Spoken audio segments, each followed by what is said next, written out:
We're live. Good morning. Good morning, everybody. Coming to you from Hack Shack Studios. RT Bear here on this fabulous morning. We are going to do a morning Hullaballoo show for you guys. So I hope everyone's ready. Let me get some water in my yeah. I'm a little bit of a comic book guy. Got my Green Lantern cup. I haven't done one of these in a while. Let's see if I can dust the cobwebs off and give you guys an entertaining hour or so. So, as always, give me a sign of life in the chat. That means type something in. Say good morning. Say up yours, your mother, or anything else, man. All welcome. Just you know what? There's this bright light right here. Look at that. That's weird. Okay. Now look at that. Now that's better. All right. Wait. Okay. We got Skip Edwards. Hey man, good morning. What? Art you stud? Oh, I like that. I like it. Yeah, it's been a while. I'm back in the driver's seat. I usually do the King Show on Ethan Van Sciver's channel. I do the Professional Show, which is a rotating show with Aaron Lepresti, Dan Frega, Andy Smith, Billy Tuche, and who am I missing? Graham Nolan. Can't miss Graham Nolan. He's the best. He's the best. Oh man, Skip's saying something else. Okay. It's just me and you, buddy. It's just us. It's just me and Skip. Oh wait, we got some new people. What's shaking, T Bear? Brian Norton. Now we're talking. Morning all. Now we're getting a party here. So like I said earlier, if you guys are coming in late, yeah, feel free to chime in the chat. And also these morning hullabaloos, they're interactive. So if you guys have questions, you guys have things, comments to say, whatever, we'll fly back and forth and just kind of have a conversation for an hour or so. Just real quick, there's been a few of you that have asked about the status of Black and White.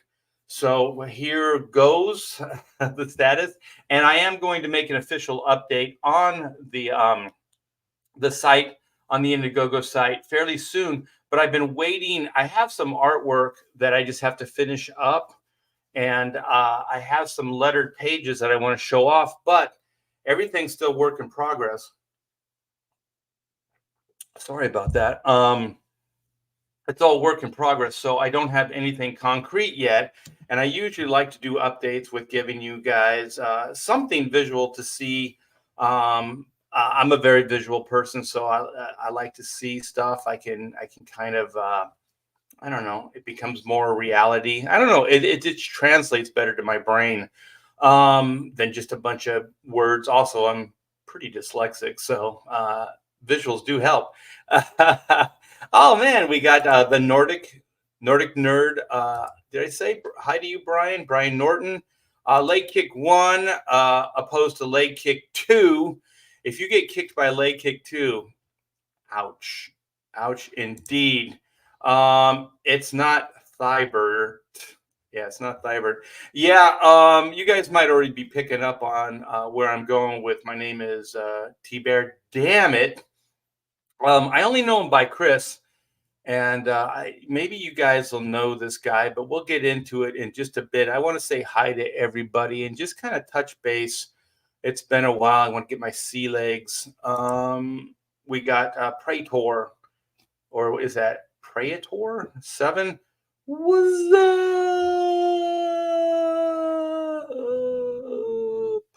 up? Cool. Everybody likes leg kick. No one likes unhinged. Nah, I'm just kidding. Everyone likes unhinged because you know what? He's unhinged. At work, swinging by to say hola. Well, hola to you, my friend. Yeah, we'll be here. We'll be here for an hour or so. So if you want to hop back in, do appreciate it. Let me see. I thought it was Slim Shady. That's the real Slim Shady. Ooh, somebody says, hi, Jason. Who's Jason?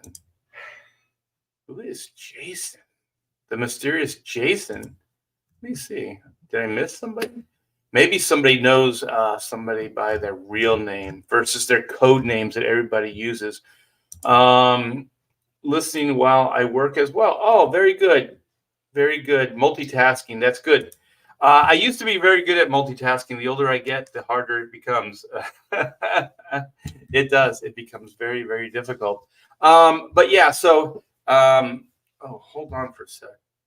Everybody's sick here. So, uh, got a little congestion. My wife is, she got a cold. So she wanted everybody to know that she had a cold. So she wants some sympathy. So say, oh, poor Pamela. Yeah. Um, but yeah, as far as black and white, the book is completely the artwork. I need to say the artwork is completely done. So pencils, inks, colors. It's at the letterer right now. I've been getting pages. Let me see. Okay, I might be able to show you. Let's see if the camera will allow it. Sometimes it doesn't. Um, Here's just printout of some of the lettered pages. So I want to let you know that pages are getting done, but these are all work in progress. So there's notes and stuff like that that still need to be taken care of. There's so there's a bunch of pages that are done, and so this is what a lot of the notes look like. So we're moving along on finishing the book. As far as just the hold on for a sec. There we go. As far as I'm trying to double or multiple task, and I'm not doing a good job at it. Okay, here we go. Here we go. My camera's a little blurry, so I'm trying to fix it. Yeah, so it's at the letter right now. So I'm going with Kurt Hathaway, and he's the original letterer from Extreme Studios that did the first miniseries. So he's pretty good. He's a friend, although he's given me a lot of a lot of difficulties.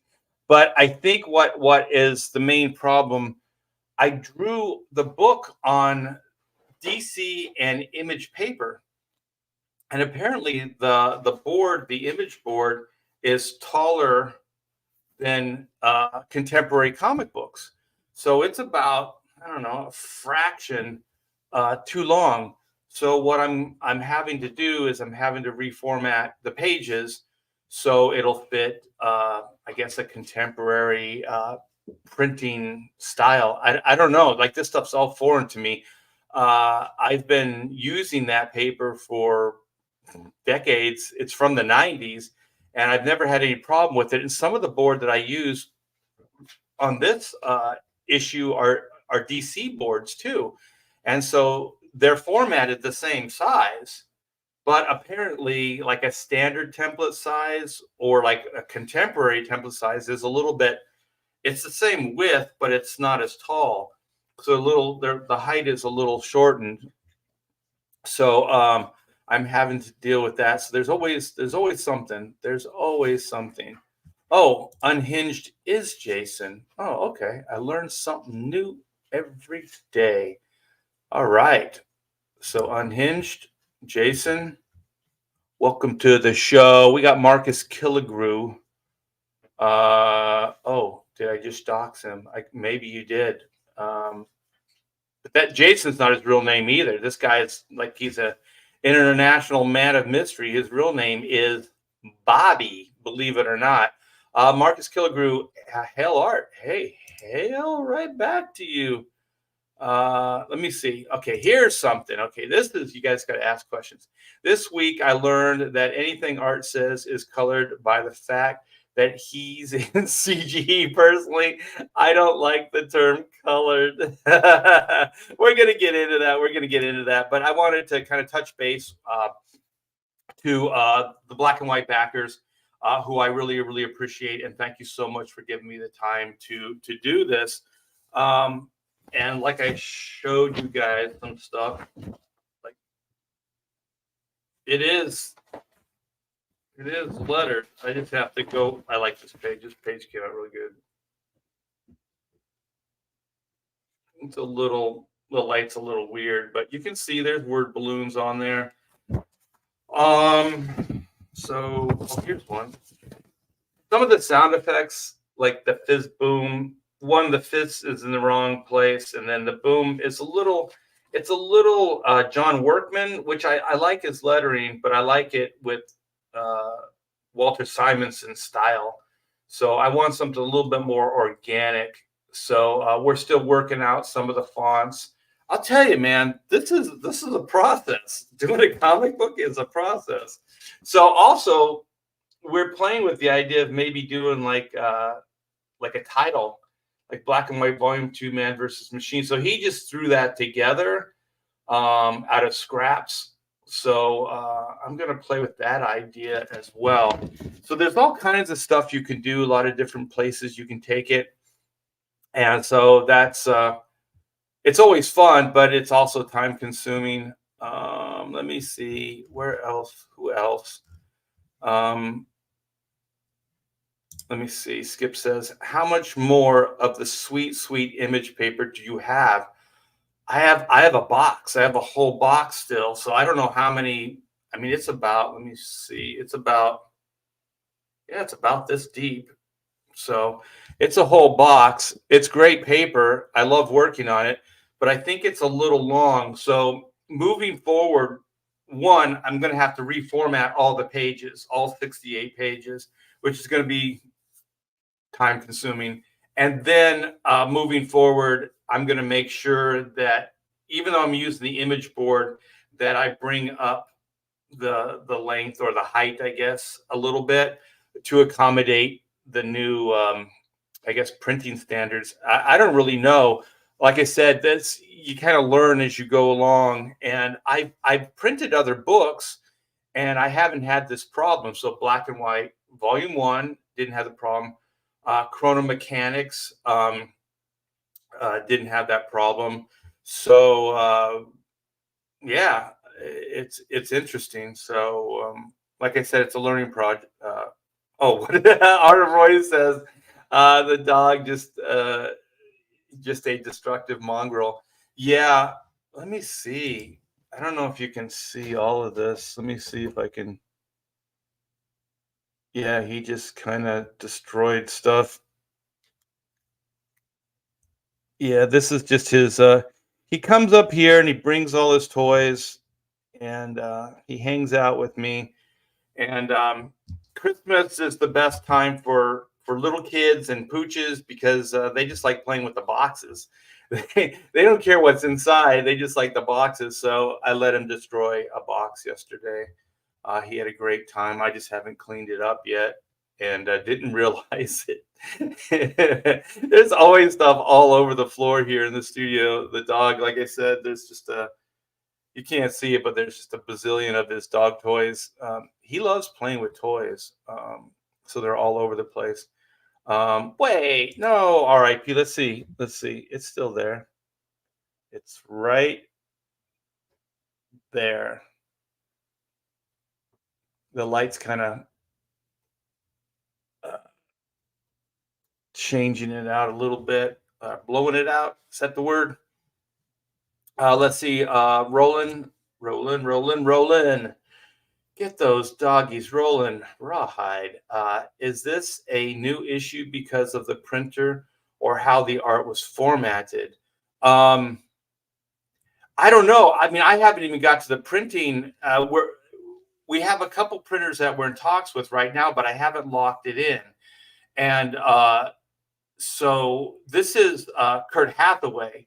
So he found this problem because he uses a template when he letters. And so the pages that I sent him, wow, I got a scratchy throat. Hope I'm not getting my wife's illness. And so he found that the format's different, like the artwork and the template that he uses is different. And so I don't know. I guess I have to believe that what he's doing is right and what I'm doing is wrong. That's always the problem too. But I did do some research, and there is a standard size, even though he says there isn't a standard size in the industry. But if you type in standard size template, printing template, what comes up? I got these things. Standard size is 6x875. That's across, and then 10 by 438 height. And so mine's a little too tall.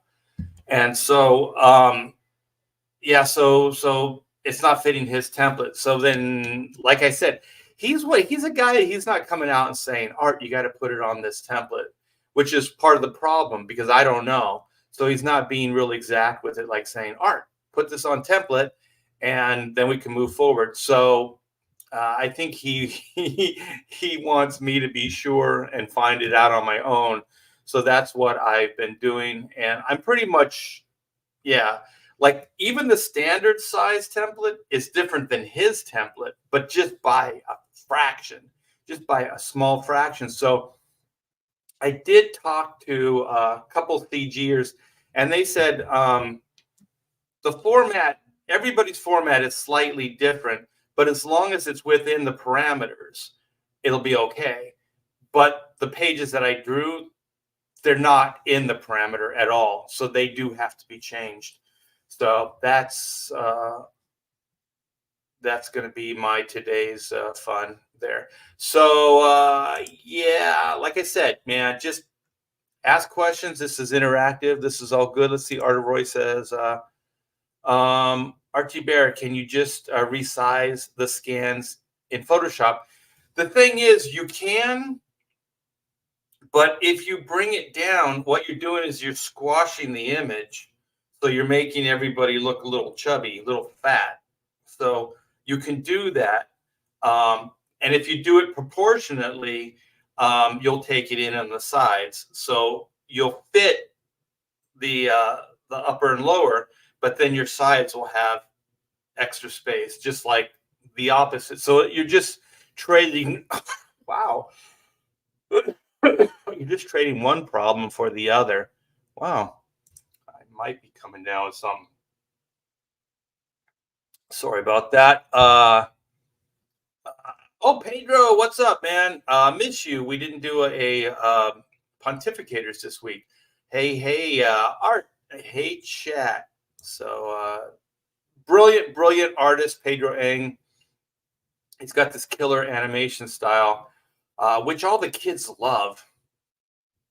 They love it. He's schmoozing with the chat, which is all good. Let me see. Pedro says, "Don't resize that way, Art. Cropping is better." Yeah. Yeah, because you know what? In the old days, gosh darn, at Extreme Studios, I remember I did some trading cards and things, and so they had to reformat because it was drawn for something else. It wasn't drawn for the trading card. So instead of cropping it, like Pedro's saying, they resized it. Wow. Hold on. They resized it. So it squashed all the images. So everything looks really funny and wrong. So yeah, good advice. Don't ever resize. Just crop it. And that's what I'm going to do. I'm just going to take a little bit from the top, a little bit from the bottom, however it works. And wow. Getting sick right before your very eyes. Let's see. A solitary rain. Hell chat. Hell RT Bear. What's up? Shadowhawk talks. Hell RT Bear. Hope you and the family are having a wonderful holiday. Happy New Year. Yeah, right back at you, Shadowhawk, and everybody else too. I hope everybody had a fantastic Christmas. We did. Pamela was a little, she was starting to get sick on Christmas Day, but she still put a fantastic dinner together. My gosh. It was just her and I, but it was like she was still cooking for a mob. So we had turkey, but she had the smaller turkey. She had ham and mashed potatoes, yams. What else did we have? I had asparagus and I guess just what is that called? Stuffing, and yeah, a bottle of wine, and it was fantastic, fantastic. I eat like a king, you guys. But having said that, I've lost over 7 pounds. Last time I was in, the doctor, she said, lose some weight. I weighed in. She said 7 pounds lost. And since then, I know I've lost a couple other pounds. I'm losing inches too. So, like the thighs, I got kind of like, they're like love handles. Is that what they used to call them? But not to be gross, but it's kind of loose skin. It's not really fat. The fat has gone. So I guess I got to give it time for everything to go because I'm losing. I'm just exercising, and just kind of I'm I'm not necessarily eating better. I'm just eating less, and so it's all good. I feel better, and I've been doing these ab crunches. I have scoliosis, so I have like two rods in my back, and then I also have a few what are they called, discs that have been messed up, and so I can't really do like full sit-ups, but I can kind of do these crunches without hurting my back. So I lay on my back and kind of do these crunches, and it's strengthening my core. I can't really do anything for my back, but I can my abs. And I'll tell you, I'm feeling stronger, and I'm able to walk the dog and things like that. Because like for the last year, I was in so much pain I couldn't do anything. And also, I'm regulating. I wasn't taking pain meds because I just don't like it. It makes me crazy, and so I'm kind of taking them, but like I'm breaking them off, and I'm kind of taking them every other day, um, and it helps monitor or kind of minimize the pain. So I'm able to do stuff, and by doing stuff, then I can lose the weight. So it's all good. It's all good. So this coming year, you guys aren't going to recognize me. I'll be like, I'll look like Graham Nolan. No, no one looks like Graham Nolan. Graham Nolan looks like Graham Nolan. Uh, um, oh, let's see. No squishing. Just do a all over reduction or enlarge by using shift key. Well, dude, you're an artist. You're really good. I can try it. Reduction or enlarge by using shift key. Yeah, but proportionately, it's wrong. Like the page is proportionately wrong. So you can't reproportion because if you make it smaller or bigger, it's still the same left to right, up and down. So it seems to me it doesn't matter what you do, it's still going to be proportionately wrong. Unless, like what Pedro says, you crop it. So if you crop it, then you're cropping it to the right proportion. So whether you make it bigger or smaller, it's always going to be the template proportions. So I don't know. This is why things get crazy. Citizen Ronan says, sick. It is the season of giving. Indeed. Let's see.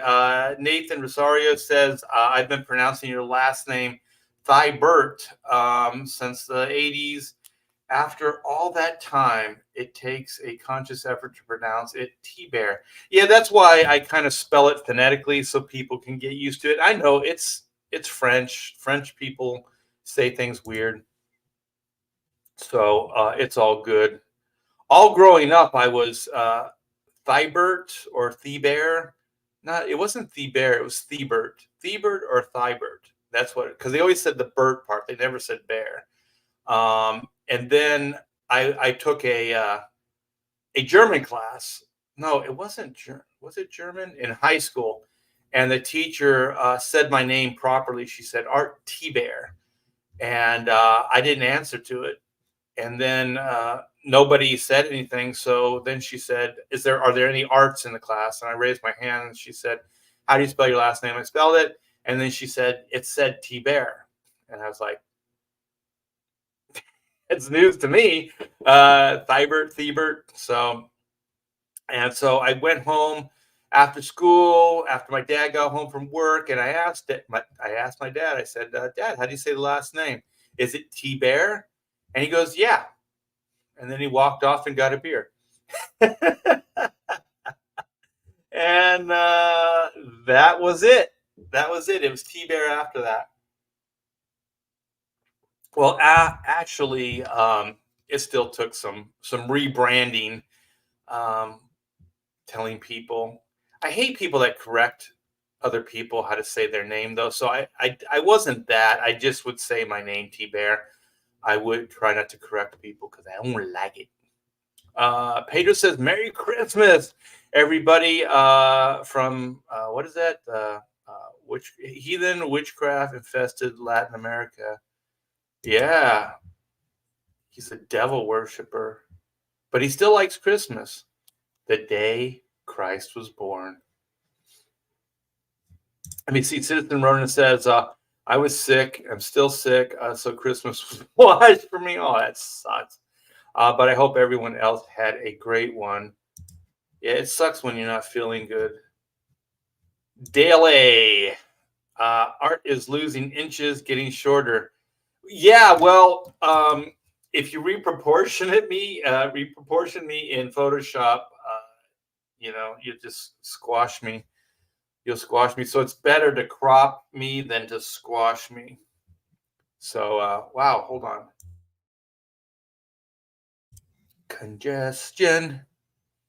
Sinusitis is the worst. Yeah, my stuff usually goes to my chest, which it feels like it's doing right now. That's why I want to cough all the time. Healthy Bear, Spaceman Spiff. God, you guys are the best. This is awesome. I just like hanging out. No thighs, no thighs. I got. I've been told I got a nice ass because I think my butt and my thighs, because my back doesn't work properly. I was told this is medical, that your kind of glutamus maximus and all that, they're kind of working overtime to kind of keep things upright. So my butt muscles work overtime. Try to avoid the turkey neck look, though. That's nasty. Yeah, some people, older people too, when they lose a lot of weight, they get that turkey neck.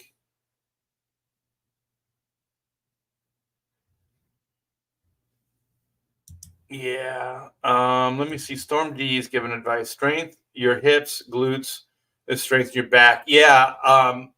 That's pretty strong, but I can't really do anything other than walking. But walking is helping. So walking is kind of helping the lower part, and then I do the crunches. I even, like, when I'm working, like right now, I can just do the crunches. And then yeah, buffed art for 2024.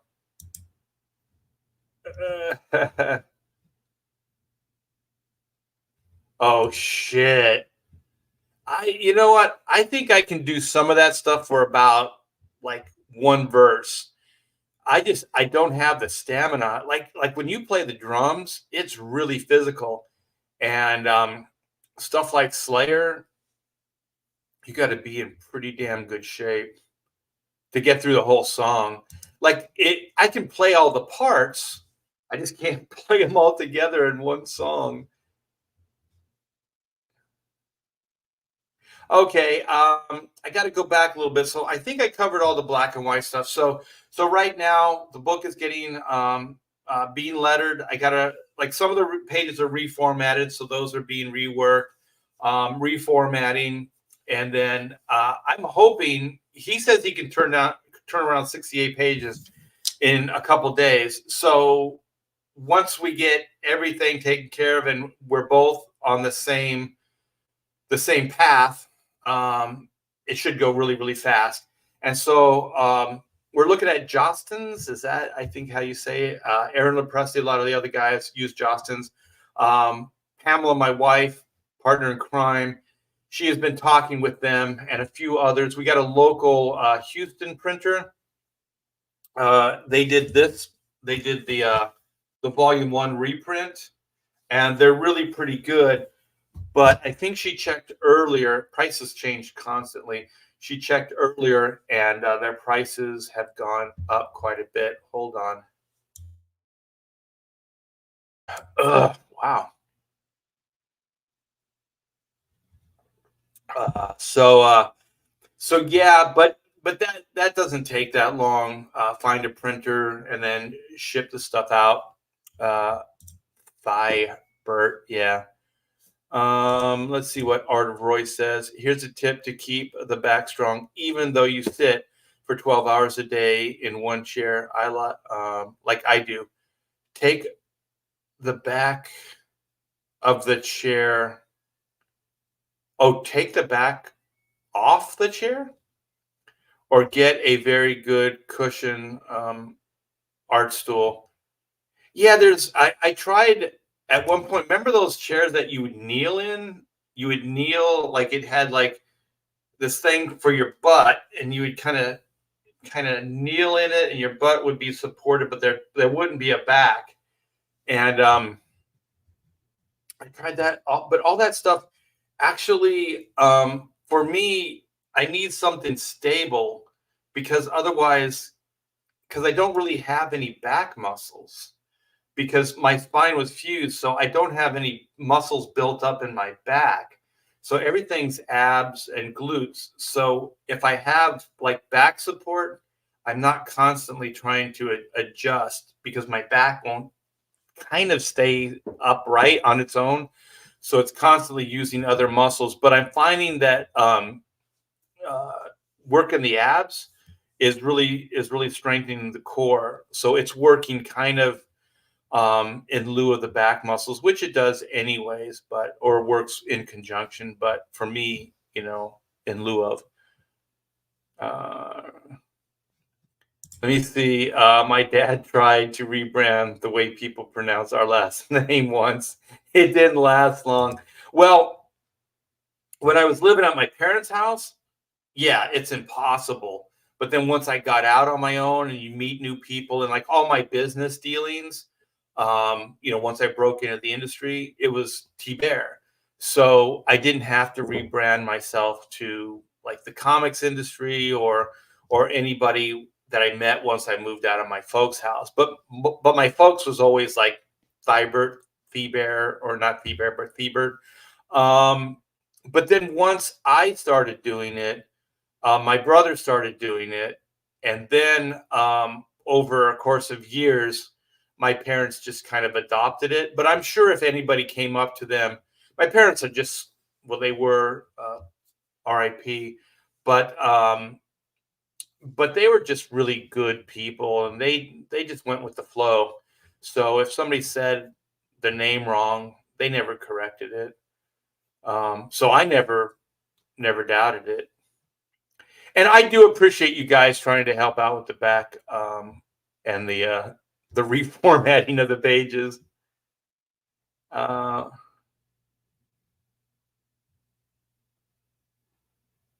what is this? Uh, Art pronounces Detroit Detroit. Is that the French way of saying it? Detroit. um. What is that? Maromi. I hope I said that right. It's always funny when someone tries saying, is that Thibodeau? Is that how you say it? Thibodeau? I think that that doesn't even look like a real word, to be honest. That's like a dyslexic's nightmare. And the only reason I know is because I think somebody told me. But if you look at it, it's practically impossible to say. a guy in his room. That's all I am too. I'm just a guy in a room. You'll have to only eat meat. To Yeah, yeah. My daughter Amanda's on some kind of protein diet. Although I don't think she really is sticking to it. She likes her carbs. Old dirty fatty, I can say that. What did your fringed creature tear or your fanged? I'm sorry, fanged creature tear up. It's just a box. Get a lot of boxes around Christmas time.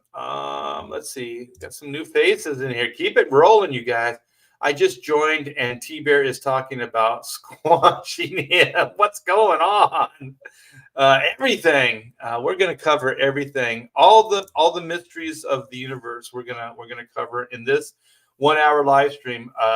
Double Dog strikes again. We call him Poochifer. What's that behind you?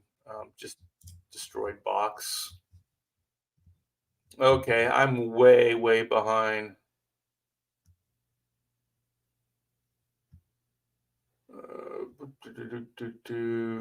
Oh, I got to get Brian Norton. Get the titanium insert in. I do. I have 2 titanium rods in my back. Good to hear. Mucinex is good for congestion if you need it. I took a decongestant just over the counter, but yeah, Mucinex. That's stuff's like Roto-Rooter, man. I'd kill you. Amanda B, new faces. Art T or T Bear. Damn it. Yeah, we'll get into that. We'll get into that. Wait, wait, wait. I do walk barefoot a lot. Walk barefoot a lot, Art. Your back, hips, leg joints build up, compensate for the uneven ground. Shoes destroy those muscles. Yeah, I walk barefoot all the time. I prefer it, actually. My wife asked me, like, how do you walk outside barefoot? So I do. Let me catch up, and then I'll get into the T-Bear, damn it. You have back pain. Oh, do I? You guys are the best. All right, I think we're caught up. We're caught up.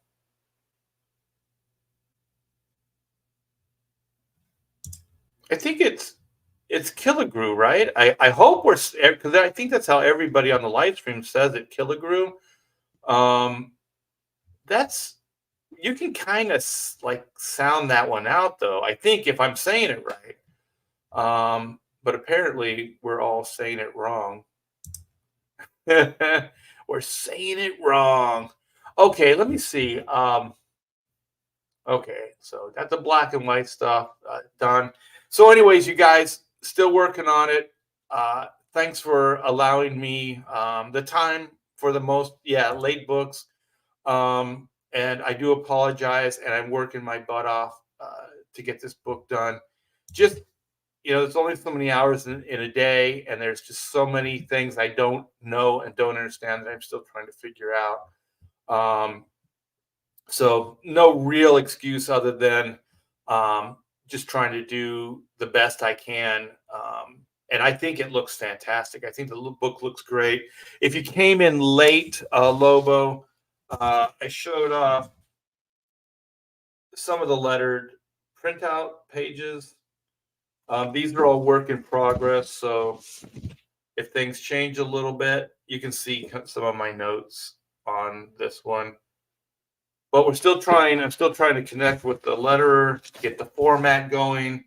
And like this one, the sound effects a little technical looking. So we're still trying to get stylistically on the same page. Art's old people. Yeah, I don't know. 62 is like the new 42. Is it?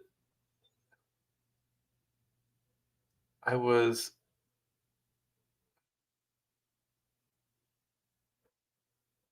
Wait. Okay. I was Killigrew. Oh, with. Oh. So is it like Kel?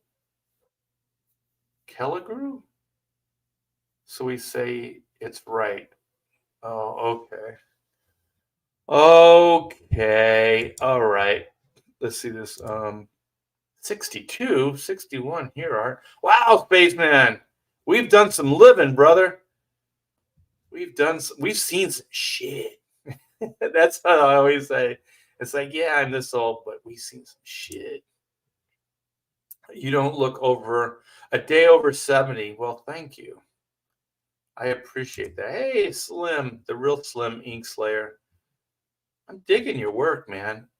Good stuff. Good stuff. All right, let me see if I can present this. We used to call it sharing, but now it's presenting. Let me see if this is it. I think this is it. Hold on for a sec. It's queued up weird. Okay, there we go. There we go. All right. I don't want anything weird. No weirdness here. Okay. So if I click this, no, that's not it. That's it. Let's see. Let's see if this works. Is this working? I think it's working. All right. I only know this guy by Chris. So if anybody in the chat knows the show or this YouTuber, let me know. But he's getting some killer super chats here by Rebellious Monkey 98. So okay, maybe I'll just play it. Let me go full screen. Make sure the volume's up. Hopefully you guys will be able to hear this. So let's pull it back. I definitely understand what you said on Sunday about it. Different people working in the big two. It's because I saw a video where Art Tibbert. Wait a second here. The volume's up. Yeah, I can't hear it. Damn it. Let me see. How do I do this?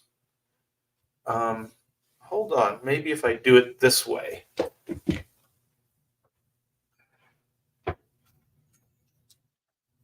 Yeah, I don't really. Once again, just like all this technology. Let's see. Maybe if I do it this way. Okay. I don't know if you guys can hear it though. I'll just play it and then I'll come back to you guys and see if. I definitely understand what you said on Sunday about it. Different people working in the big two. It's because I saw a video where Art Tibbert talked about how he got screwed over. Oh, I'm sorry to hear that he feels that way. That's okay. So what he's saying at this point, this Chris is saying, based on, you know what? I'm going to come back to you guys and let me know if you can hear it. Okay, stop sharing. Can you hear it? I can hear it fine. Yes. Cool. Share audio maybe. This guy reviews comics. Okay, some of you guys are saying you can hear it. So can you hear it? I'm going to hang out until you can hear it.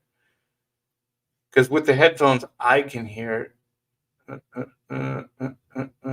We can hear it. Sweet. We can hear it fine. All right, perfect. We have a show then. Let me go here. All right. Share. Okay, so I definitely understand what you said on Sunday about it. Different people working in the big two. It's because I saw a video where Art Tibbert talked about how he got screwed over.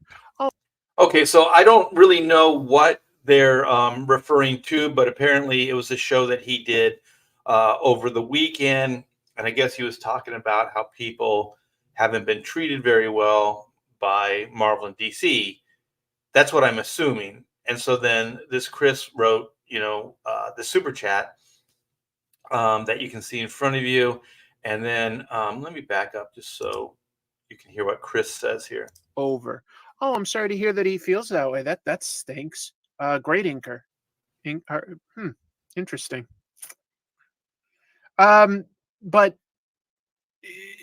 Rebellious Monkey is talking about, I was just drawing on a live stream on Sunday, and he asked, do I think that Marvel and DC are corrupt? And I said, I can't quite answer that question yes or no, because, like, I don't think any company is technically corrupt so much as the leadership can be, but also the leadership is constantly changing. Well, I would argue that the leadership is the company, at least for a moment in time. It might not be the company for decades upon decades, but whatever the leadership is, I think that's what will define the company for at least as long as that leader is in there. I mean, look at Disney, look at Marvel. I mean, I think it's clearly the leadership that is dictating the terms, whether it's editorial or it's the owner, or the publisher. I don't know, but somebody is. So it's a little that I know that I sound elusive there. And corrupt, I don't really know what that means. What the definition of corrupt means in this context. Um, I can say that corrupt always makes me think like some kind of like financial wrongdoings or like breaking the law or something like that. Like actual law. I do know that they're playing identity politics.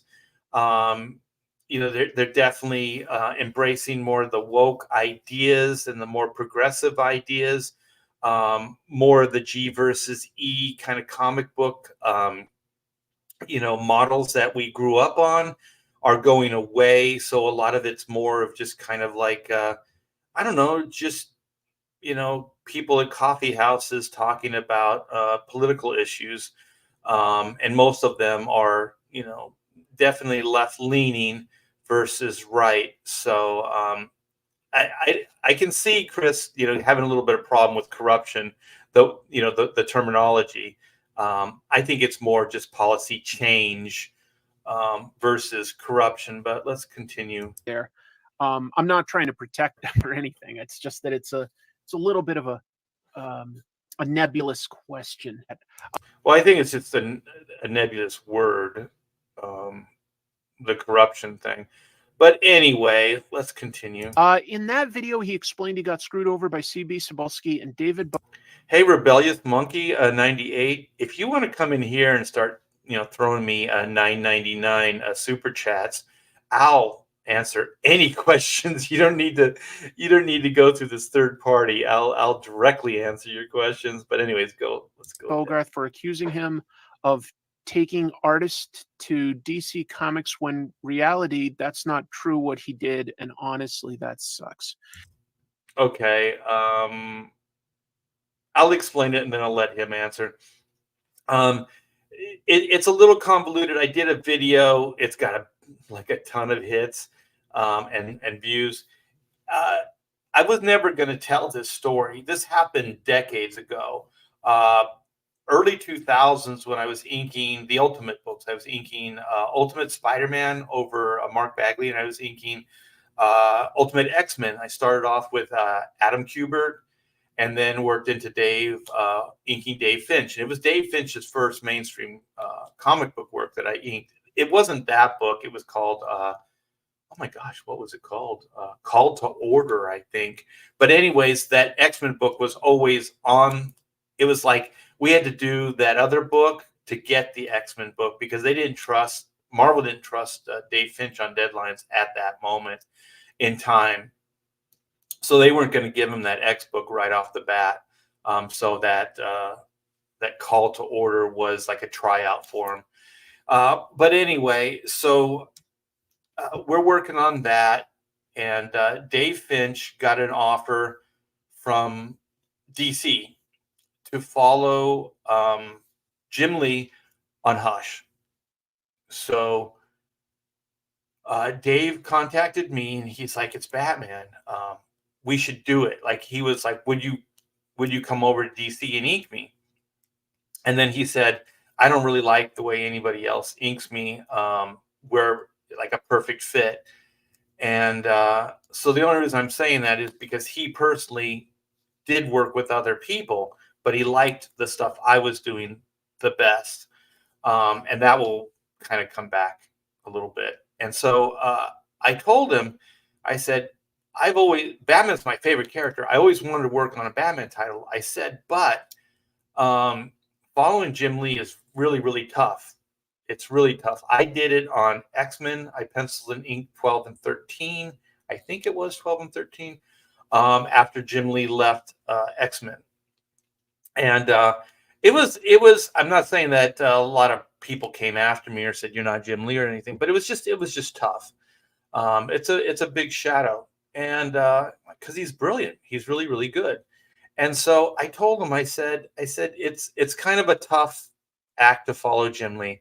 I said, X-Men, Ultimate X-Men is always a continuous top 5 selling book. It has been since I started this book. I said, it's not a fad. It'll go up and it'll go down, but it's always within those margins. And I said, we should stay here. We should stay here at Marvel and we should do this X book. And so he was like, but I really, it's Batman. And I was like, I know. I would rather work on that Batman book too. But I think as far as just popularity and sales wise, I think this X-Men book is better. And so that was it. And so, a few months after that, there was a New York convention.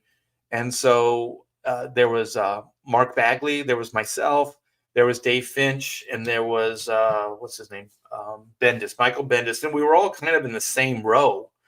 And so the 3 artists are back to back. I was kind of squeezed between Finch and Bagley. And so we got along because I had never really hung out with either one of these guys. So we got along really, really good. It was a great show.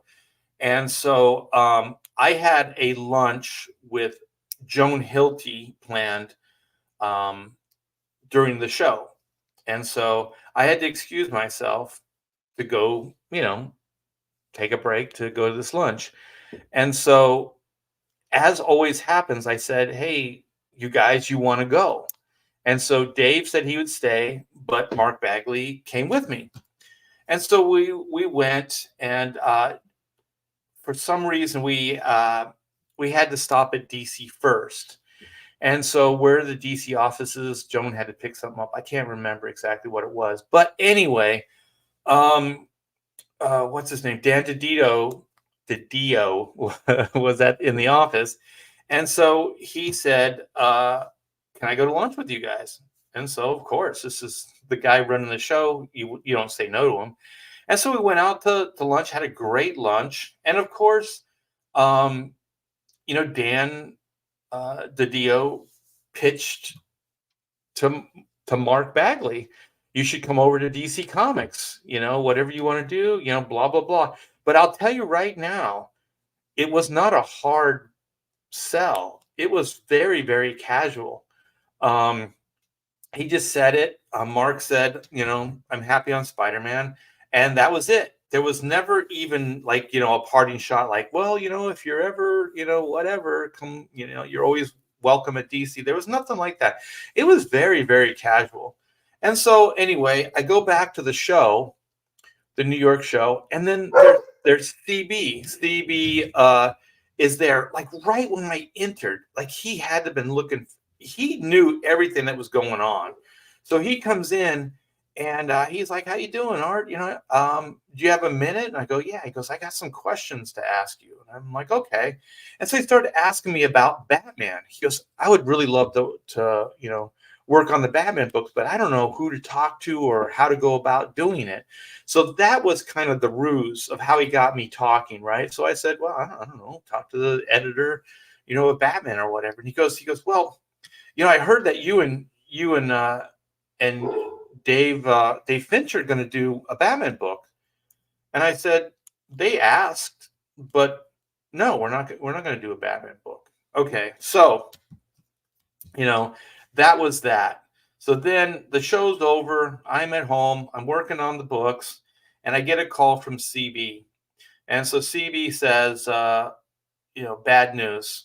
And then he's on the phone with David Bogart, and then he starts explaining, we can't work with people that we can't trust. And so David Bogart is chiming in, yeah, we can't trust you anymore, Art. And I'm like, why? He said, because you're trying to steal our top talent and bring them over to DC. And I was like, what are you talking about? And he said, David Bogart was saying, like, well, Dave Finch, Mark Bagley, and then he explained what I just said, about Dave, the Batman offer, and then the lunch, with Dan DiDio. And I said, nothing came out of that. And they said, yeah, but you're trying to orchestrate some kind of, have these guys, jump ship and go over to DC. And I said, it's not in my power to do anything. I can't make an offer. I can't do anything. And then I said, also, what do I get out of it personally? There's nothing in it for me. And so at first it was just the Dave Finch book. It was X-Men that I was being fired from. And then I said, well, this stinks. I said, who told you that, like from their point of view, like absolutely I was trying to woo, these guys over to DC. And they said, well, we have a source, but we can't say. And this guy is reliable, XYZ. And I'm like, no one said anything because none of this is true. And they said, well, we believe this guy, we trust him, and you're fired from X-Men and you're fired from Spider-Man, Ultimate Spider-Man. So they took 2 books. They took all the books I was doing at Marvel away from me. This was my main source of income. I was working at DC at the time. I think I was working on the Demon or something like that, a miniseries, which I've always done. I've always worked at DC and Marvel. I wasn't under any exclusive, so I didn't owe anybody anything. And I've been working like this my whole career. And so then David Bogart, he threw this in as a parting shot. And he said, you're fired from both these books and you will never work at Marvel again. He said, you will never work at Marvel again. And so then I was like, what? What the hell? And so I said, is there any way I can fix this? Is there any way I can redeem myself? Is there anything I can do? And they both said no. And so then I told them politely to fuck themselves. Actually, I did say fuck off. And then I hung up. And then I punched a hole in the wall because my whole world had been crumbled, destroyed. We had just had a baby. And I was already stressed out how I was going to pay for all this. And now I didn't have a job. So these two men, for no reason at all, fired me. And I do believe the reason, I said no reason, from my point of view, no reason, but the reason they fired me is to show Dave Finch and Mark Bagley what they could do to them, that they could destroy them if they so wanted to, which is really dumb. But I do believe that's the game they were playing because I was a good employee. I won every award there was to win during that time I was working on those Ultimate books. Like I was a celebrated guy. I was like one of their top guys. There was no reason for them to fire me. And then to throw in "You'll never work here again." That was really suspect. And the reason I do believe they fired me as an example is because they could kill 2 birds with 1 stone, right? So with one guy, taking him out as an example, they could let Dave Finch know and they could let Mark Bagley know who's in power, who's in charge. And also, David Bogart called up Dave Finch and Mark Bagley before they fired me.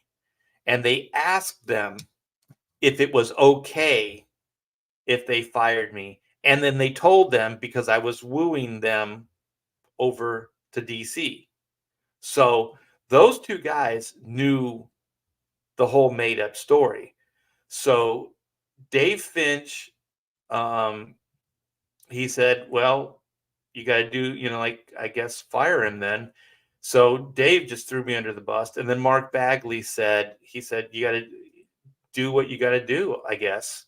So, and the reason I know this is because I called both of them after I was fired, and they told me. They told me that David Bogart called them and asked them about all this stuff, and then said what I was doing, which was completely false. They knew it was false, but also, if they could let me take the fall for it, then those guys can just wash their hands of it, right? Then they're not guilty. So those guys were scared and just washed their hands of it and let me take the fall for absolutely no reason. But I'm sure that the fear of God was put into those two guys, and they got I don't know, a couple more years out of those two guys working. Eventually, Dave Finch did go over to DC and did a Batman project, and eventually, Mark Bagley did go over to DC and did Trinity, and I was the inker on that. So yeah, it was just powerful people being petty, and it was just, they just took it out on me. So anyway, that's kind of the backstory of what Rebellious Monkey is referring to, and that's, like I said, that's all in the video. If you guys want, to go check that out. If I think about it, I'll try to link it um, in this video, so you guys can go right to it. Anybody that cares to, hear more in more detail. But yeah, I'd never told this story. So when I finally told it on my show, it was probably 10 years after the fact. So I never told anybody that story until now. So anyway, let's go back to Chris. Well, I'll be honest, I don't follow 100% of what you're saying. I'm sorry that he had a bad experience there. That's why I told what I told. I think this is edited, by the way. Oh, is he? That's interesting. Mikey Brown points out that Art Tibbert is part of Comicsgate. Well, then, yeah, that does flavor his words, doesn't it? I mean, I don't know. That does give us some background. In reality, that's not true what he did, and honestly, Flavor. that's. I want to play this whole Well, I'll thing. be honest, I don't follow 100% of what you're saying. I'm sorry that he had a bad experience there. Oh, is he? That's interesting. Mikey Brown points out that Art Tibbert is part of Comicsgate. Well, then, yeah, that does flavor his words, doesn't it? I mean, I don't know. That does give us some background. But what background does it give? Like, there's no background. I'm gonna come back to you guys and see what you're saying. I feel a little lonely. Let me stop sharing. I'll go back and read the comments. But let me see. Do I still need this? I don't think I need this anymore. Yeah, so it's just really bizarre. It's strange. Let's see. Oh man, I must have hit a nerve. You guys are on fire. Let me see. We got a lot of new faces. Cool. That's good.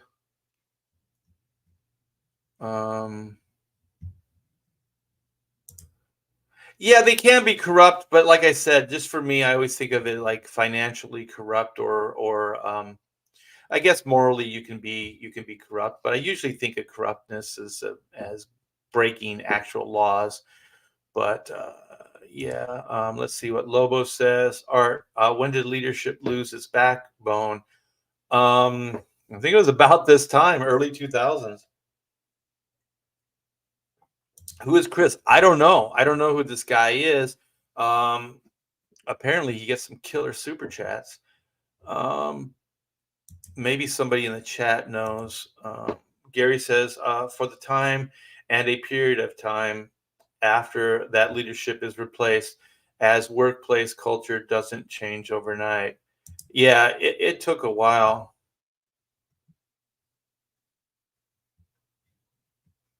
Yeah. So the leadership, Lee, Thomas, Shooter, DeFalco.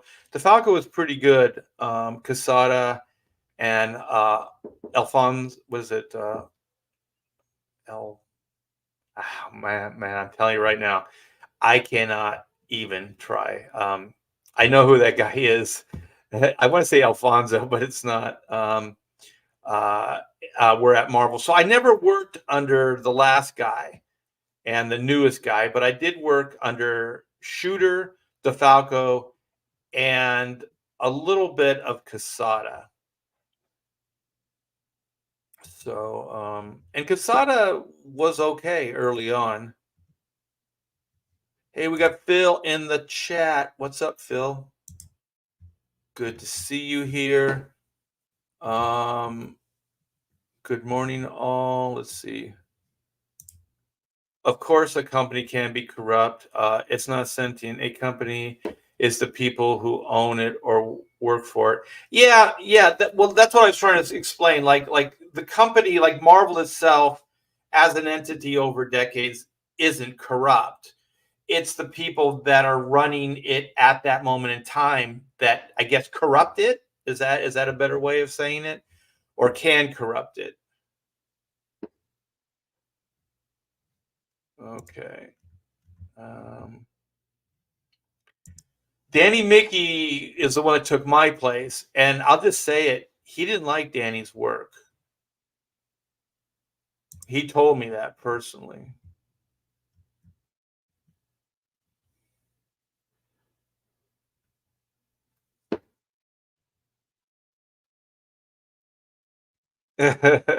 Jimmy Reyes, what's up, Jimmy? Artie Bear is Artie Bear telling tale of how time began. Now that's for another live stream.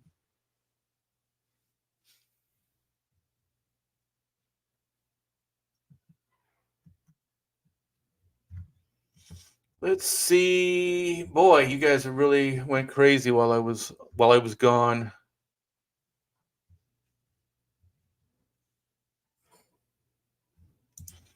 That's true. They definitely were. Because there was Mark.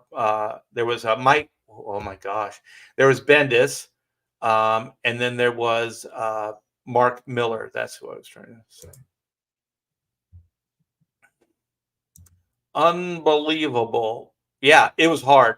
I left comics after that, and I started working in animation. I couldn't go back. It was such a betrayal. Because also just a little backstory on the Marvel thing. I was always kind of somewhat of a mercenary. I went with whatever job was the best and would pay me the best. So I was never that loyal to a company, Marvel or DC. So what I did this time out is with Marvel, I was like, this is going to be my home. I'm putting down roots here. They're going to have to, you know, kick me out, kicking and screaming because I'm not leaving. So I was thinking I was going to stay there. I was going to retire or at least work there long enough to get my daughter into college and see her on her way in life. Um, so I was very loyal to that company. I never looked at working at DC and Marvel as being disloyal to either. Um, I always made my deadlines. I always kept my word to both. I never played one off the other as far as like, oh, I can't make my deadline here at Marvel because I'm working at DC or vice versa. I never did that. Um, so I was always, a good employee. Citizen Ronan says, the wonderful world of art, egos and backstabbing. Yeah. Yeah. Time heals all wounds, but I don't think I've fully patched up with Dave. I don't I don't ultimately hold it against him, but at the time it really hurt. Because all he would have had to say is, I like art and I want him to stay. They wouldn't have fired me because it wouldn't have worked then. Or if Mark said the same thing. Um, Sadly, people not having morals at the workplace is common. Is it right? No, but judge a person how they act for a few dollars. Yes, yes, indeed.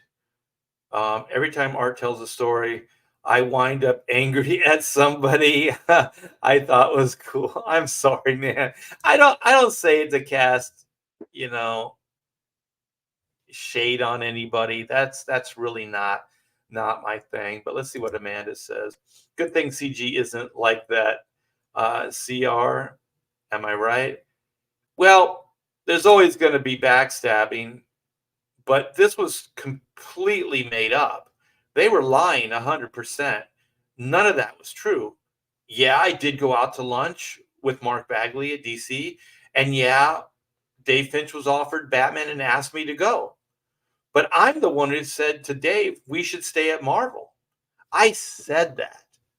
Lightning strike me. I said that to Dave, and I even told Marvel that when they were, the phone call where they were firing me. Uh, yeah, that's kind of the video. That's kind of what I wanted to get into too. But let me. Editors love their power trips. Last time it was Lou Ferrigno. Yeah, I'll eventually all your heroes. Let's see what Roland says. Sounds like Chris. Oh, it's comic tropes. That's what I thought, but I wasn't 100% sure. Okay, Chris of comics trope or comic tropes is the type to assume the bad faith actors of a group represent everybody represent everybody associated. Okay, I'm sorry. It was a little tough. Yeah, so Chris is the comics trope guy. Alonzo, I finally figured it out. I'm sorry. Like this is all like memorized because I can't really read it. Axel Alonso. Thank you guys. I feel pretty. Every show I'll do something really really dumb, and that was hopefully that's something that's the not the only is the only thing I do.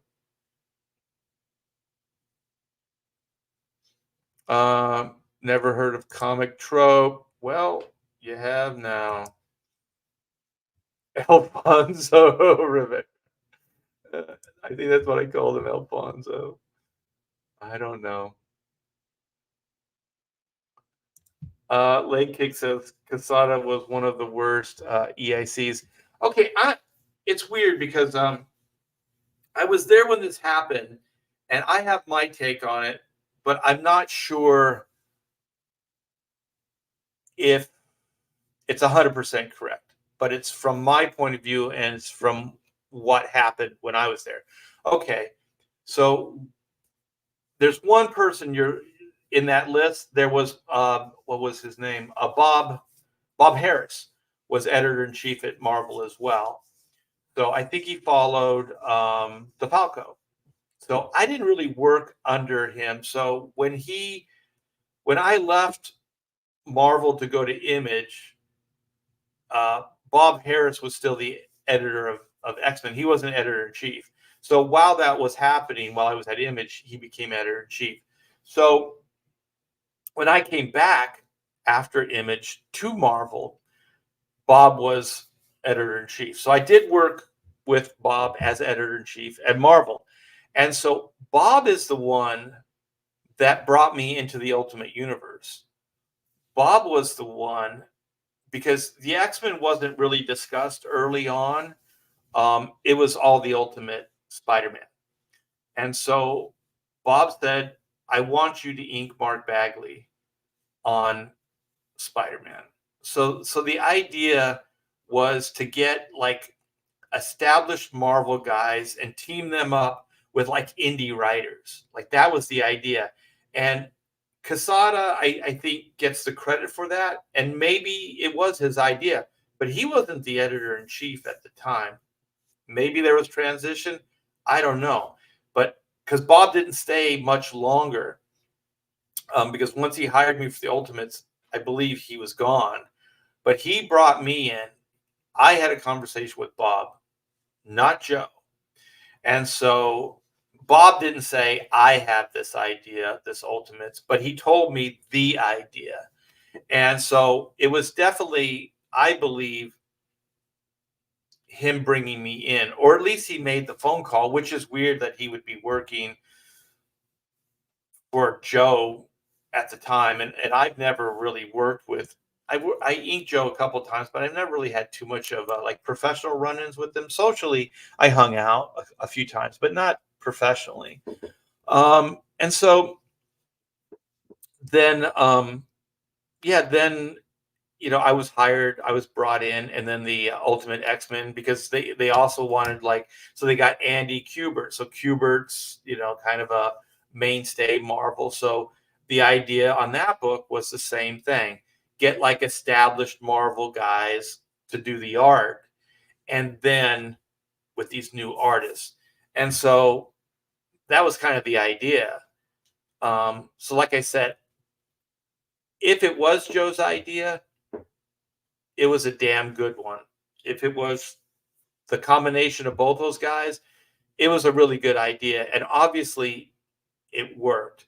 When they pitched it to me and said that, comics are convoluted and we're going to start with like origin. And so it's going to be a complete retelling and a real reimagining of these two franchises. And then eventually the entire Marvel universe. I was like, I didn't say anything. It was none of my business. But the way I feel about that, eventually it becomes what you're fighting against anyways. Eventually all these books have, by their standards, they call it convolution. It becomes convoluted, hard for new readers to come in.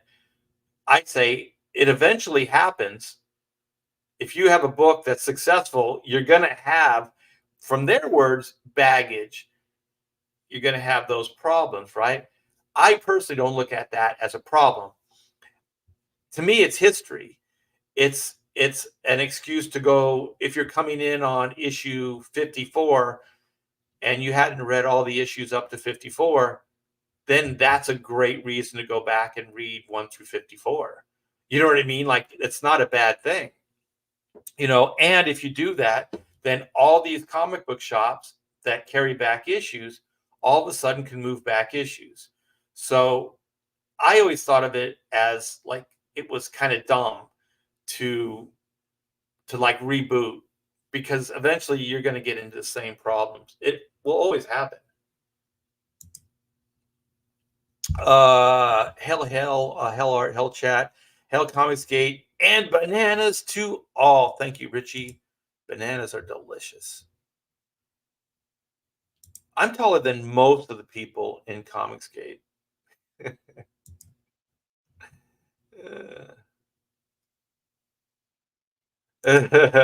How Time Began, so Girl Mechanics is based on a true story. Hell yeah, it's true. I don't lie. Let's see.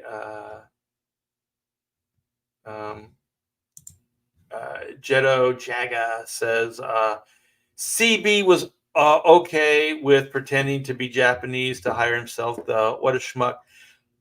I'll just say it from the very get-go. That guy was always a scumbag. I remember when he got hired at Marvel, and what he was, and the reason he got promoted is he was a spy for Joe Quesada. So the reason CB met me at the con that day, just before I got fired, all that stuff, is he was a field agent gathering information, and then he was going back and reporting it to the higher ups. And that's what CB did early on. He was just a two-faced spy. That's all he was. So he would try to go in and gain the trust of the freelancer. Like, I'm a liaison, whatever. And then he'd get the dirt, and then they would use that information against you, which is what they did with me. I was just naive, and I was trying to help CB, and then CB used those words to hurt me and to eventually fire me. So I always told people after that, I never told them the full story, but when they'd say CB's checking out my portfolio, or CB said this, CB said that, and I said, just heads up, don't trust anybody in this industry. A lot of people are self-serving and will say things to gain traction for themselves. Let's see what Skip says. I don't think people realize how timid Dave Finch really is, though. He doesn't realize how big his name is. Yeah, I don't really know what's going on with him. I know that when I was working with Dave, we were as close as any two people working together could be. Um, uh, I remember talking about influences. I mean, we would just spend hours just talking about comic books, drawing, all those things. And then he asked me, like, what do you think my influences are? And I said, definitely Simon Bisley. He said, yeah, but who else? And I said, I don't know. And he said, it's going to sound weird, but Dan Jurgens. I said, Dan Jurgens? He goes, yeah, when Dan Jurgens was inked by Kevin Nolan on Superman Predator. And I go, okay, I didn't see that. I can't see just Dan Jurgens though. So it was a good time. But yeah, um, who knows? Like I said, it's kind of water under the bridge, but it's weird. Like when people need to know that there's other people that can be hurt by these things. And if Dave just would have said, don't fire him. I really like his work. I think we make a great team. He wouldn't even had to overly sell it. But by saying what he did, it gave them permission because then they knew, one, they knew that Dave knew the story, so they could use me as an example. And two, um,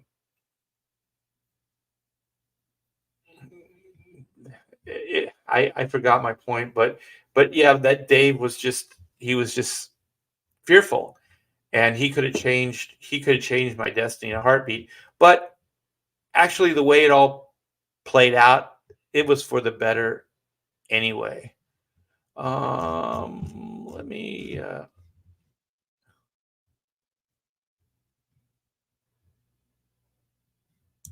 Well, yeah, it's like that's what he was doing, but he's a two-face guy gathering info for David Bogart and Joe Quesada. I talked to Joe Quesada like after the firing, and he said, "I'm sure if you apologize to David Bogart, he would give you your job back." And I said, "I can't do that." I said, "I will not apologize for something I did not do. I won't do it. The guy is completely wrong. He's being petty, and I'm not going to bend the knee to that guy." And like I said, I never told the story before, but I just wasn't going to do it. So everything was on the line too. My whole future was on the line. But I never did that, and I never went back to Marvel. I had opportunity. I had, you know, people asking, hey, could Art ink me? And I had editors reach out to me. Um, but each one of them, as soon as David Bogart found out what was going on, they all kind of said, "You need to talk to David Bogart." And at one point, just out of curiosity, I did talk to David. Um, I wasn't looking for work. I wasn't trying to get my job back or anything like that. I just wanted to see, how he felt years later. And he was saying, you know, if you apologize for what you did, he said, I'll hire you back, but I'll hire you back at less than you were hired or less than you were making before. And I said, is there a chance? Like I said, I'm just playing devil's advocate. Is there a chance that I could make more? He said, if I can trust you again, then possibly. He said, but that's a big if. And so I just thanked him for his time and I hung up, and that was it. I knew that this guy is just a complete asshole, and to save face, he has to have me say, I'm sorry, because he knows the truth. He knows that he was a dick. I know. Apologize for what? I didn't do anything, but they made up that story. So he wanted me to play pretend that everything he said was true, and that I'm sorry for what it was that he made up about me. And if you think about like thematically what we're talking about, what that Chris at whatever comics was, I should have wrote it down. The YouTuber, um, it's all about that. It's all about like somebody trying to hurt somebody else with words. Comics trope. Yeah. It's it's um it's interesting that people are like this and that they're willing to do it. I couldn't do that. I couldn't hurt somebody like that. I just couldn't do it. Um, in a roundabout way, CB is responsible for Art's infamous Jack Show appearance. My infamous Jack Show appearance? I don't know what that is. Gets the ring. Yes. All right. Well, I think that's kind of it. That's so twisted. Yeah, the crazies are running the asylum. There are people that are just they're power seeking. Like Dave, David Bogart doesn't really contribute. He's not a creative person. I think like when I worked there, he was in charge of scheduling. You know, of all things, I don't think he was in the upper ranks, but he wasn't like calling the shots. Or maybe he was behind the scenes. I don't know. But yeah, just a petty power player. I did talk to, I can't say the names. I talked to quite a bit of people after that. And David, if you're listening, David Bogart, or anybody that's listening that knows David Bogart, let's just get back to him. People kiss your ass to your face, but there's not very many people. Actually, there's nobody I have ever talked to that actually likes you. So for what it's worth, pretty much everybody hates you. I had one freelancer, I want to say his name because he's so well respected, but that's why I can't say his name. He said, David Bogart is a petty little man, so apparently he's short. I never met him firsthand. That has a major Napoleon complex, and he'll do shitty things. So watch out for him. So I wish I would have had that previous. It's funny though, like that New York show, I had a page of Ultimate Spider-Man that I was going to give David Bogart. So when I went to the Marvel offices, I had a couple pages. So I gave one to I think I gave one to Joe Quesada. I gave one to Ralph Macchio, who was the editor, and I had one for David Bogart. And he wouldn't see me, so he must have known. Like he must have been concocting this then, because he was there in the office, and I talked to somebody to try to get in to see him, and he said he's busy. He doesn't have time right now. So I just gave the piece of artwork to that person to give to Dave. So as this guy was concocting, these were killer pages too, a way to fire me, I had given him a piece of original artwork that's probably worth quite a bit right now. He never gave it back, and yeah, and then I got fired, maybe a week later. Wait, Napoleon wasn't even that short then. Napoleon was 5'7", which was tall for a Frenchman at the time.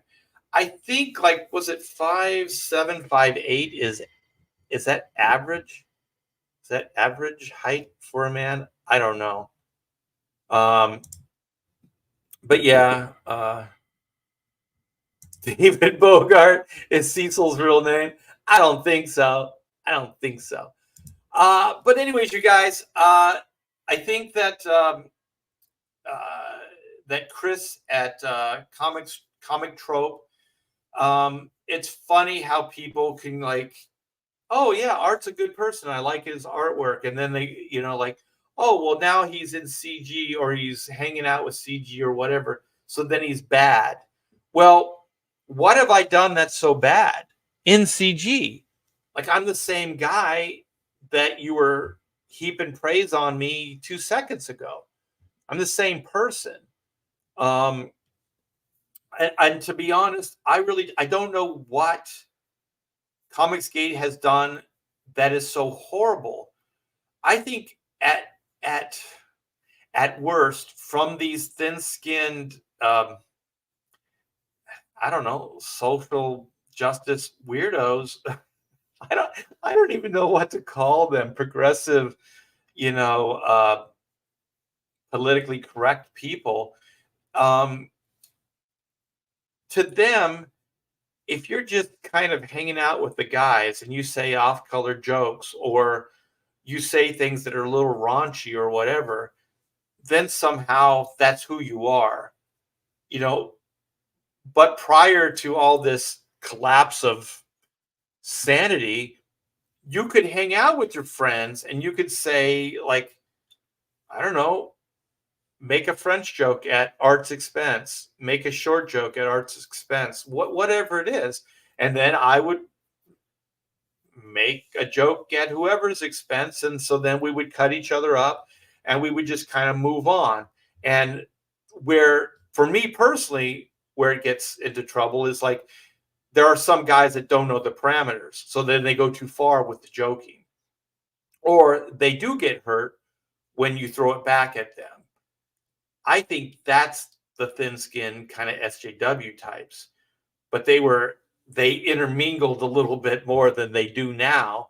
And then the other is just politics. But I'll tell you right now, anybody who's listening that thinks CG is so horrible, there's a lot of Democrats, Republicans, middle, political people. There's all kinds of people in comics that have different beliefs. They don't all believe the same thing. So casting everybody in the CG banner is wrong. So you might not like an individual, but you shouldn't hate a group based on just an individual. I remember, like, this was I haven't done one of these in a long time, so I realize I have a lot to say. I hope you guys are still, I guess, interested in what I have to say. So hopefully I haven't bored you yet. Oh, well, maybe, I guess with this, you guys have proven I didn't. Oh, thank you so much. Is it Dapple? Dapple Daring? Dapper? That's not Dapper. Dapple Daring, thank you so much. I apologize if if I said your name wrong. $20 super chat. Thanks for streaming. Hey, no problem, man. Thank you for being here. I wouldn't be able to do any of this stuff if it wasn't for you guys. So, and that's not me trying to be ass kissy. That's a fact. Gray Fox, $5 super chat. Great show. Thanks, Art. Oh man, that's cool. Where was I? Oh, just like, yeah, just I'm going to go. It's kind of tangent, but it's still, somewhat connected. I've been here since pretty much the beginning of CG, so I used to hang out with Mike Miller a lot, Mike S. Miller, and Mike's got his flaws. I always just say Mike is Mike. I get along with a lot of different types of people. But when Mike started having a problem with CG, he started becoming very verbal about CG. But all those people he was still hanging out with in his chat, on his show, those guys still consider themselves CG. So Malin, myself, we went on quite a bit. I think we're the only two that went on Mike's live streams a lot that are still around, But I told Mike, I said, you shouldn't cast that wide of a net. You shouldn't come after CG as a whole. If you have a problem with individuals at CG, that's who you should go after. And then leave it at that. But when you say CG, when you start saying those negative things about what we're doing, what we built together, then you're hurting my business. I still consider Mike a friend. Um, as far as I know, I've never said anything or done anything to him, and vice versa. But I think you need to discriminate between the group and the individual.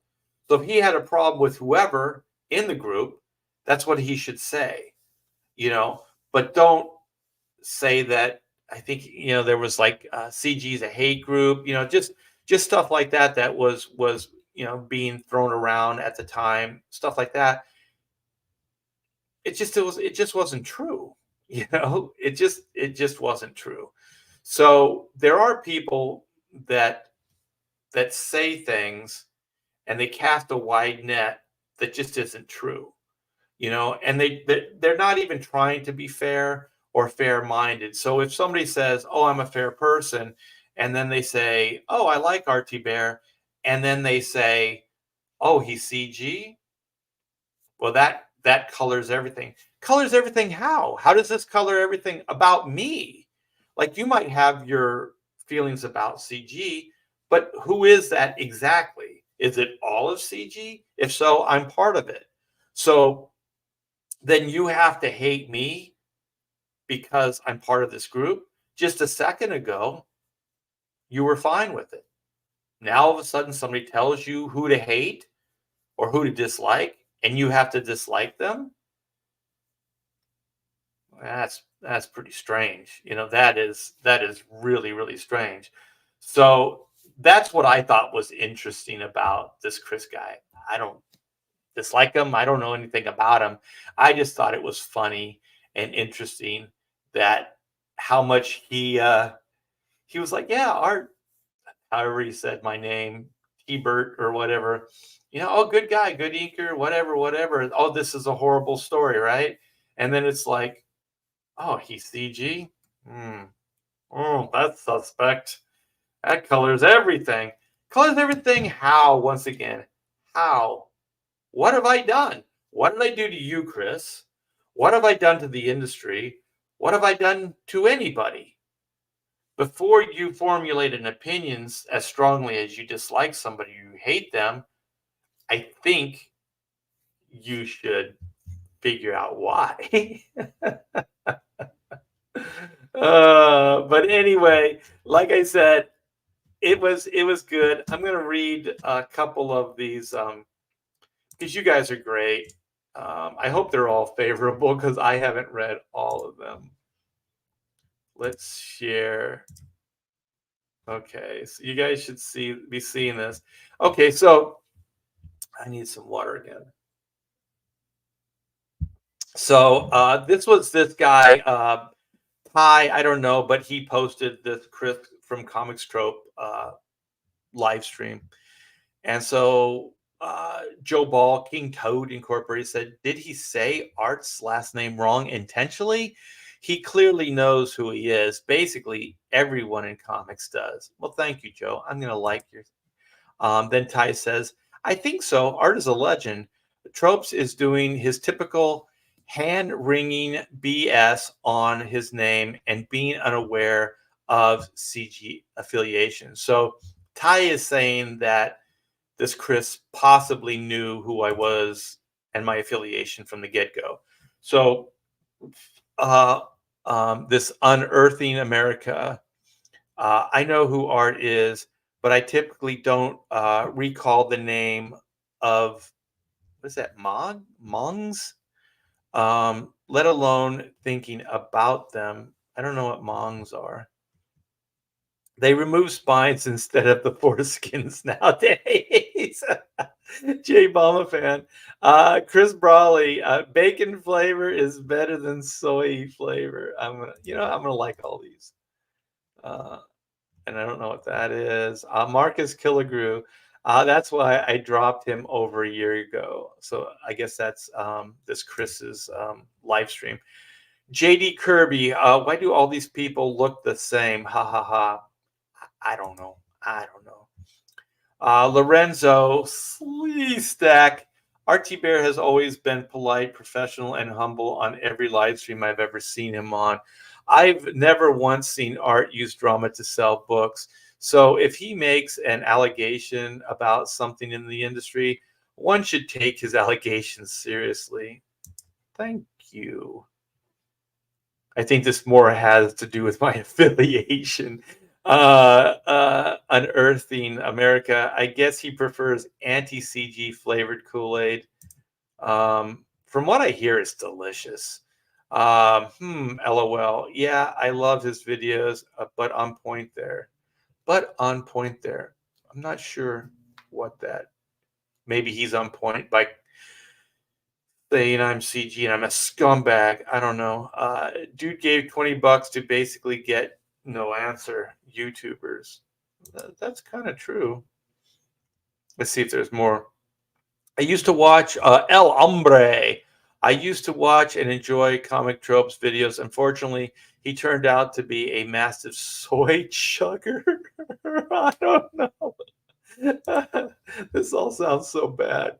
Why does he talk like a gay Bill Lumberg? I don't even know who that is. I don't know who that is.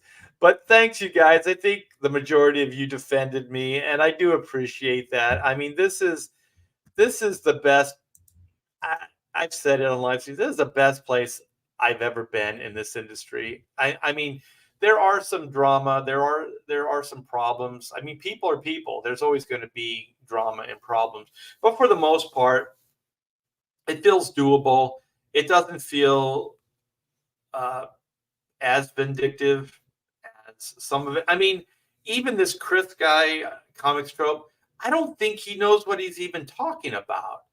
You know, I really felt like he just wasn't clear. Some of you guys say that he is and he's just pretending. But you know, whatever. I have no proof of that. I don't watch his videos. So let's see. Marcus says, who's worse, Chris from Comics Trope or Ed Piskor of cartoonist Kayfabe? I don't know. I don't really listen to either one of them. The boss from Office Space. Praetor says it's Sophie's choice to Marcus's comment. Yeah, I don't know. There's always going to be people like that. I know that controversy sells. I like a little bit of controversy as well. I'm not set against it, but I think usually if it's fun, entertaining, but not ultimately too destructive. Because once it starts getting destructive, or the person is really, really vindictive, and you can tell they're vindictive, then that's when I draw a line. I think this Chris of Comics Trope, I think he's just towing the line. I think he feels that if he speaks out against Comicsgate, then the comics industry as a whole will trust him more. So he's using it for his own kind of street cred. He's using it as his own little legitimate way of getting the industry to buy into that he's the real deal or he's a good guy. It's always a nice shortcut when you can find the worst person or the worst person that people think, you know, are bad, and then just go, well, I hate them too. Yeah, they're horrible. You know, how can you say anything bad about CG when Jimmy frickin' Reyes is in Comicsgate? One of the best people, nicest people, shortest people in Comicsgate, but he's one of the best as well. So, you know, there's a lot of great people here, man. Did you get so mad that you were tearing up the carpet behind you? No, that was Poochifer. That was Arrow, aka Inko, or whatever else you guys want to call him. Let's see what headless. I'm not even try that. Board. I wasn't going to try it, and I'm still not going to try it. Art has the good fortune of not knowing who Ed Biscar is. I might delve into some Ed Piscor after I get out of this live stream.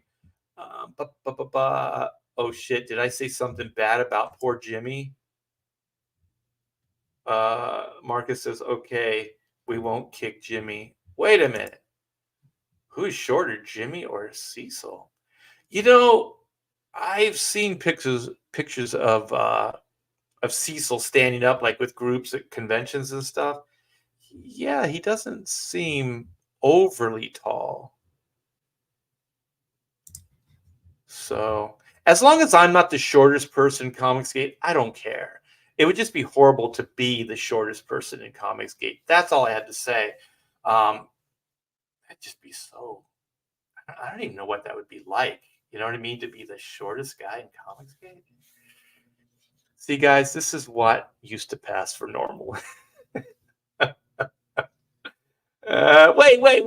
a minute. Apparently, Jimmy is. How dare you? How dare you? Good doggo. No, that's not. He ripped up a box. Actually, I let him rip up the box. It was I like to see him have fun. He doesn't do this with anything other than boxes and things that you give him. Like, he's a smart dog. If you say, here, chew away or whatever, that's what he'll do. If you tell him not to do something, he won't do it. He's a really good dog. He still has puppy energy or puppy power, which gets in his way sometimes, but he's a good dog. One slick dude, Art, the opinions of low lives and scumbags has no value. Don't dwell on them. It's their problem, not yours. Yeah. Did Butcherford do it live? No, he did it yesterday. Pamela and I we're tweaking some of the dialogue, and he was in here having a good time. Oh, wait. So I know it's French. Bourgeoisie. Oh, okay. The bourgeoisie. I got it. Thanks, Roland. Cecil is. Everybody seems short to you, though, Phil. Phil is a giant. And everybody's a giant. Oh, shit. No way. Jimmy and Cecil are probably taller than me. I'm 5'4". Okay. 5'4" seems okay. I think if you were lower than 5'4". Whoa. Cecil is barely taller than Anna, and Anna is basically a hobbit. Oh, no. Oh, no. Short people got no reason to. I don't know how many times I've had that song sang at me growing up.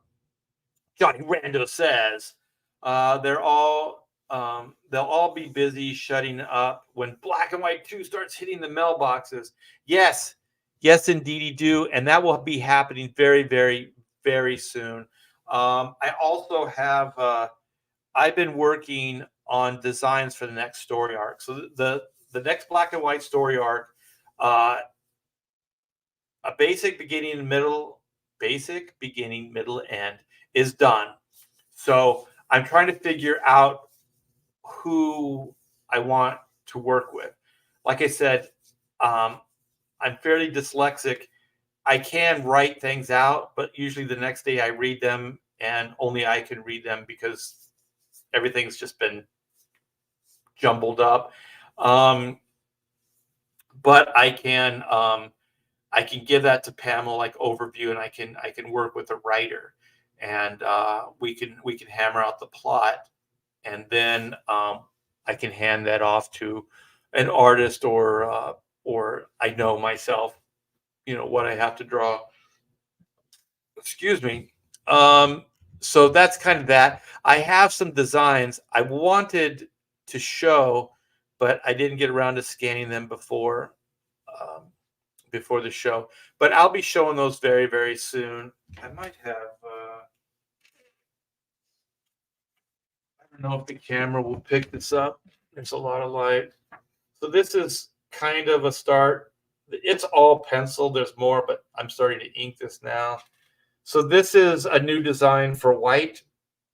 So more of a full helmet.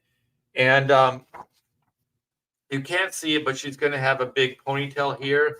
So her hair is going to be split into three, like pigtails and a ponytail. So she's going to have all those. Because I still like the idea of the hair showing movement, but possibly more protection.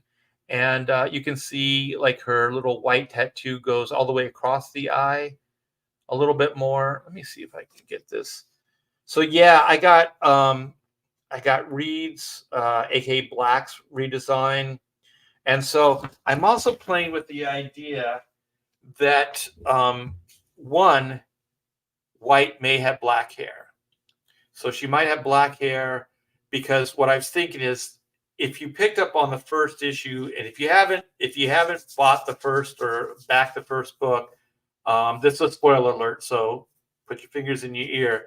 One of the reasons she has white hair is as a child she was traumatized, so it was a physical way I could dramatize this happening. So what I was thinking is, since fingers in the ear, you guys, if you don't want to hear this, this is so at the end of her story arc, she kind of slays the demons, let's just say. So I was thinking that maybe that when her hair has grown out, it will be black. So it'll be her normal color. So I was thinking maybe I could do something like maybe half, like the majority of it's black with white tips, or just completely black, to show that she's not really the same person that she was in the miniseries or in the origin series. So there's that. And then what I was thinking is, since these are redesigned black and white suits, he is black, she is white, but I kind of like the idea of maybe one not being completely black and the other one being completely white. So what I was thinking is I'm trying to design with like the idea that there's piping and trim pieces. So like white suit, which you couldn't see in the drawing because of the pencils, she could have like the dominant suit would be white, but her trim would be black. And then Reed's, aka Black, would be the opposite. So his trim pieces would be white, but his volume would be black. So they would still kind of be black and white if you just looked at them, but they would have some of the other characters' colors or tones in them. And then I don't know how much I should tell you guys. I think you figured out, like, if you read the first one. If you haven't read it yet, please, once again, put your fingers in your ears. They kind of have these abilities where the suits work in unison. Maybe I'll just say that.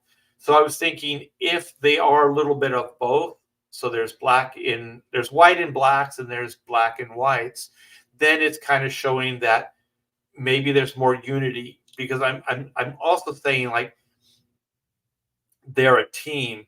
So I'm thinking of powers and abilities that unite them as a team, versus there's just two people, that have different skill sets. So they're two people that have different skill sets, but there's abilities that if they unite, they can use, but individually they cannot.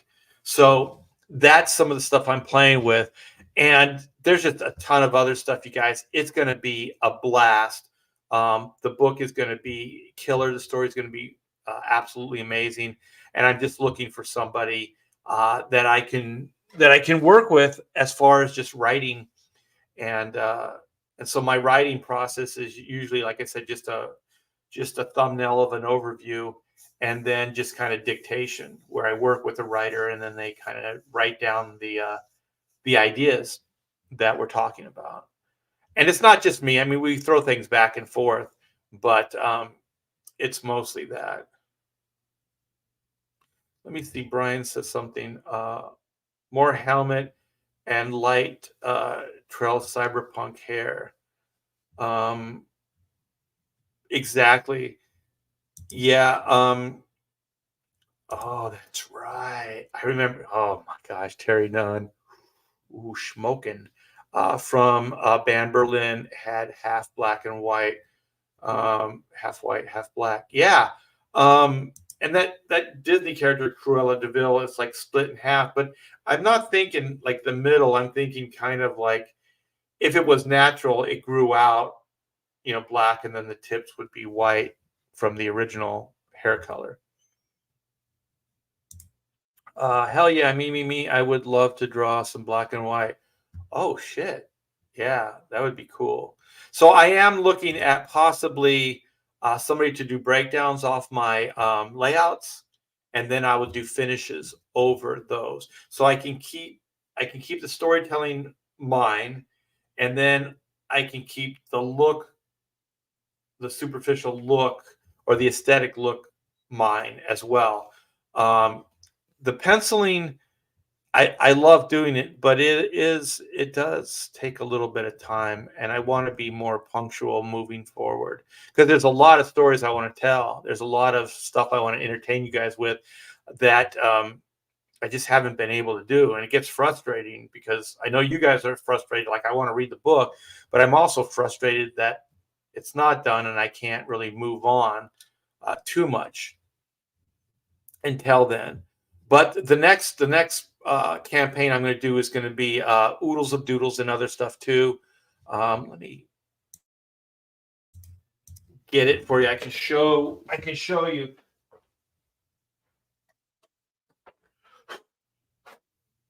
So this is a book I crowdfunded a couple of years ago. So this is my art book, and it looks fantastic. The printing and everything. Um, the book looks great. Very professional. And so I'm thinking that I'll put this out for a second printing. There's some pencil stuff. I can't really. Oh, there it is. So there's process stuff. There's all kinds of cool stuff in here. There's black and white layout stuff. There's some chrono mechanic stuff. But there's all kinds of cool stuff. There's some of the animation pitches I've done in the past. So there's that. But what I was thinking, and I just came up with this the other day, is possibly all those black and white concept stuff that I'm drawing now, because there's stuff that I probably won't use. There's alternate versions of things that I can put in that book as maybe a stretch goal or something like that. And then I'm doing some CG commissions, so maybe I can put those in there as well. So it'll be the same book, but maybe with some stretch goals, we can turn it into something different, something better maybe. So anyway, I should start wrapping it up. It's 12:30 here. It's lunchtime. I do appreciate you guys. You guys are always fun and a blast to hang out with. I will start making a conscious effort to do this more. Like I said, black and white is done. The artwork, all the heavy lifting's done. Just getting things with the letter ironed out and then getting it out to the printer. So that's pretty much it. Thanks you guys again for hanging out. It was great. I hope everybody had a wonderful Christmas. If I don't see you before the new year, have a happy new year. And thanks for the super chats. You guys are awesome. So take care. Be good to each other, and I'll talk to you soon. Take care.